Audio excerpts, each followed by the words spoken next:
Well, there are new allegations in the phone hacking scandal in Britain. Tabloid reporters are accused of targeting the royal family and a former prime minister. And there are questions about why a more thorough investigation was not done. CBS News correspondent Elizabeth Palmer is in London with more for us today. Good morning, Elizabeth. Good morning, Chris. Well, specifically, Britons want to know why the first investigation into the News of the World hacking was shut down after just 2 people were arrested, which now appears to have been just the tip of the iceberg. Senior police officers are being grilled this morning by a government committee. In the hot seat, the deputy head of London's police force, John Yates, who in 2009 refused to reopen an investigation into the News of the World, a decision he now admits was wrong. No, I would have made different decisions. Yesterday, the Guardian newspaper reported there was evidence the News of the World had tried to buy a confidential list of the royal family's phone numbers from some of the police officers detailed to protect them, and that police were selling information on the royals' movements. New allegations, now widely reported, suggest there were dirty tricks going on not just at the News of the World, but also at The Sun and the Sunday Times, both owned by Rupert Murdoch. Former Prime Minister Gordon Brown believes some of his bank account details were illegally obtained by the Sunday Times. The Sunday Times appear to have got access to my Building Society account. They got access to my legal files.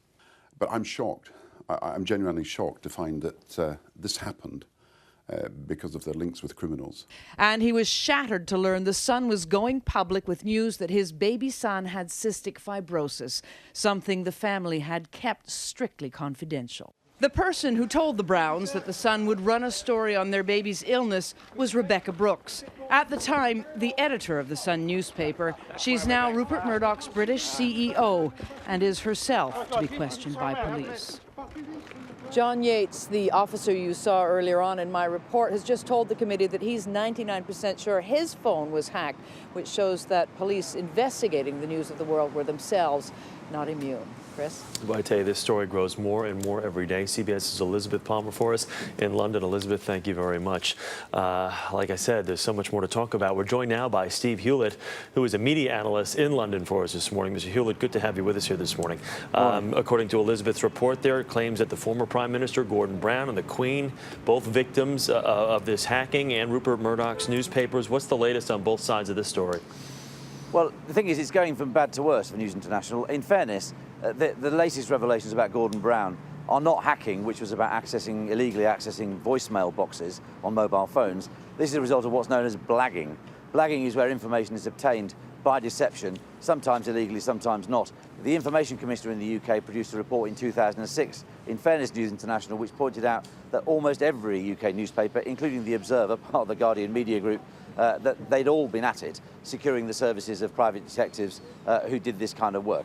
In fairness, there is also a public interest defence in terms of blagging, and you might argue that if the Sunday Times had reason to believe that Gordon Brown was involved as Chancellor of the Exchequer in a dodgy property deal, then there may have been a public interest defence in using subterfuge to find out.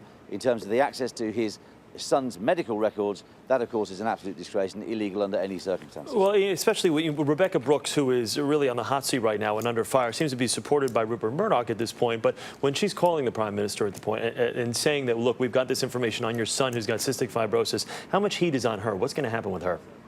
Well, there's a huge amount of heat on her, not least because the longer that Rupert Murdoch supports her, I mean, she has, in the public realm, she has zero credibility. She was the editor of the News of the World at a time, and look, she claims to have known nothing about it, so let's take her at her word. Nevertheless, on her watch, her journalists were hacking the mailboxes of a missing 13-year-old teenager who ends up to have sadly been murdered.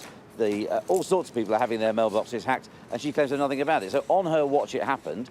In public terms, she lacks credibility almost completely, and the longer that he backs her, the more his own credibility is leaching away. And you can see that the whole thing is now spiralling out of Rupert Murdoch's control. It's really unusual to see Rupert Murdoch not in control of events. Well, that's just it, because now moment, this is here he certainly isn't. Now this is kind of reaching the Sun Times, also his satellite TV deal with Sky TV there. Let me ask you about this. The original investigation, which again Elizabeth Palmer mentioned back in 2006, really didn't go far enough, because now we're finding out. I'll let you tell the story, but what was going on with the investigators that were actually doing the investigating? Well, there's just, I mean, nobody knows, strictly speaking, why they didn't pursue it. They claimed repeatedly, the police this is, to have pursued it thoroughly and came to the conclusion that, in one case, Commander Yates said to a parliamentary committee, count the number of victims on the fingers of 2 hands. That's roughly 10. Now we know that conservatively estimated number of victims is 4,000 plus.